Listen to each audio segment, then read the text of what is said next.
Proses hukum kini harus dihadapi seorang buruh proyek bernama Martinus Bonumata. Sebab pria itu kepergok curi sepeda motor di Jalan Imam Bonjol Gang 100 nomor 24, Pemecutan Kelot Denpasar Barat pada Sabtu tanggal 12 Oktober dini hari. Maling asal Sumba Timur NTT ini sebetulnya curi motor bersama dengan seorang teman sesama buruh proyek bernama Sumarno. Tapi temannya itu masih buron. Kasih Humas Polresta Denpasar AKPI Ketut Sukadi menerangkan, kasus ini dilaporkan oleh seorang pemuda bernama Petrus Adu. Peristiwa tersebut bermula ketika korban yang mengendarai sepeda motor Honda Scoopy warna hitam merah tiba di tempat kejadian perkara sekitar pukul 12 malam. Kemudian, Petrus langsung masuk ke kosnya.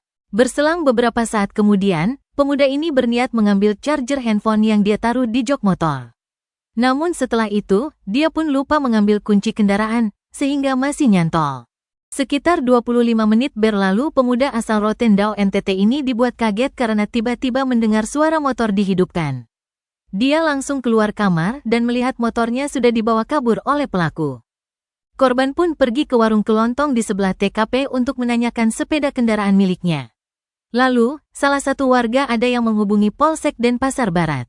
Maka tim Opsnal Polsek Denbar yang dipimpin langsung Panit Opsnal Unit Reskrim Ibda Iwayan Werdi Putra melakukan penyisiran di jalan-jalan seputaran TKP bersama warga.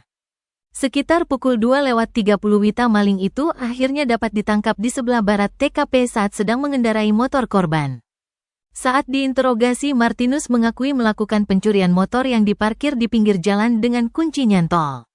Ia mengaku sebenarnya datang bersama temannya Sumarno dengan berboncengan sepeda motor. Namun temannya itu berhasil kabur kala Martinus menghidupkan motor yang dicuri. Kedua pelaku merupakan teman satu tempat kerja di proyek bangunan. Sehingga saat ini kepolisian sedang mendalami keberadaan buronan tersebut. Adapun atas perbuatannya, Martinus disangkakan pasal 362 KUHP tentang pencurian dengan pidana penjara paling lama 5 tahun.